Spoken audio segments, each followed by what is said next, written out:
Alright, so first things first, you're gonna get your 18 gauge wire. You're gonna measure from here, from the computer, to the inside of the car. I already have it measured. Just get 2 strips. I'm gonna be putting in the on and off switch inside the car, just in case I want to turn it off and on whenever. I don't have to come in here and turn it on and off. So I'm gonna do that. Now you're gonna get one of these.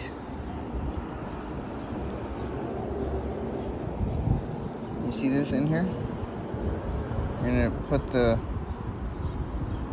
wire, this end, make sure you twist it in here, and it should look like this. You're gonna squish the end, and you shouldn't be able to pull it off.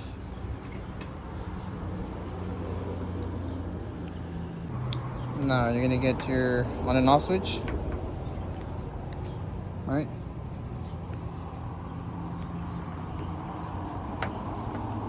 And plug these 2 in. Now, you're gonna remove this to get to the computer. Now it's gonna be the one on the right side. So this one here. All right. And then you're gonna cut this and get to the wire. All right, so now I got it out, right? And I had 4 wires actually that were green, and you're supposed to get the one that's black, green with black. Now I had 2 of those, so I asked a couple guys. They told me it was one of these. It had to be one of these. So it's not the one with green and white, and it's not the solid green. All right, it's gonna be one of these, green and black. So I went 50-50. I cut one, and I got lucky. I tried it, and my car didn't burn out. So you have to cut one of these, and then it should work. If you don't cut the right one, you'll know. So you should get a light on your dash or something. If you do cut the wrong one, just make sure you put them back together and then cut the other one. But it's one of these 2. Now once you cut the wire, if you want to know exactly which one it is, I'll post a picture of which one it is, and then if you're able to take this off completely yourself,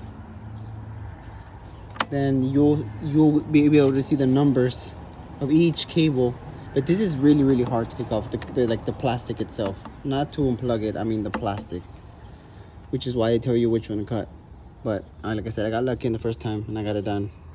So now I'm just gonna put them with the on and off switch, and then I'll show you guys how that looks.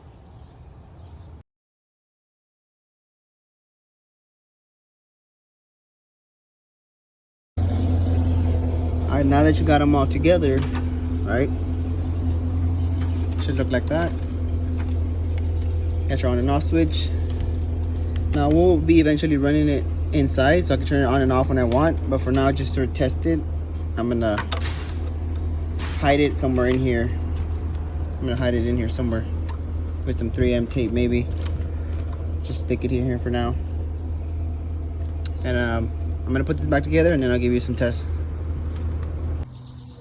All right, so cover is back on. I did put it in here on the side, so you can't really see it.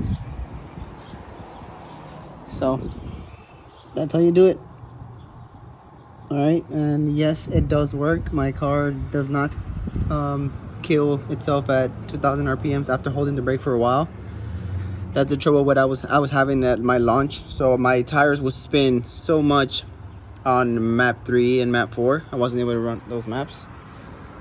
But now I'll be able to heat up my tires. Hopefully I can hook now, and probably I'd be able to run map 3 and map 4 I should be getting wider tires since I need to replace one of them.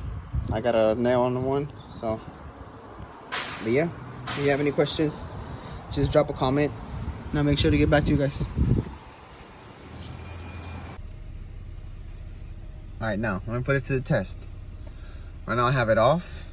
Mind the caution sign. I have a low tire. It's no big deal. So right now I have it off and I'm gonna try it. See what I'm talking about. Alright.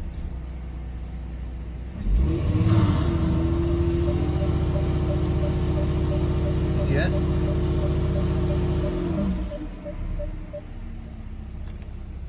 No.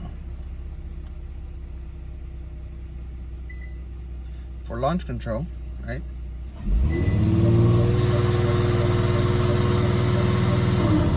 It kills it.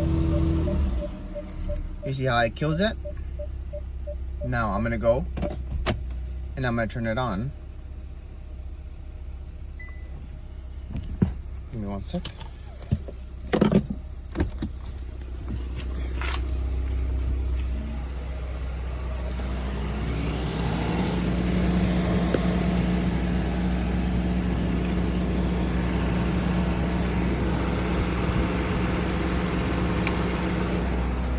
Now that I turned it on,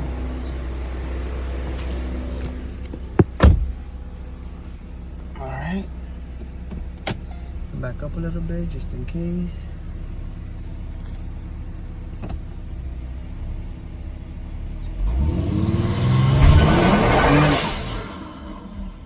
And there it is. A little smoke, but it works.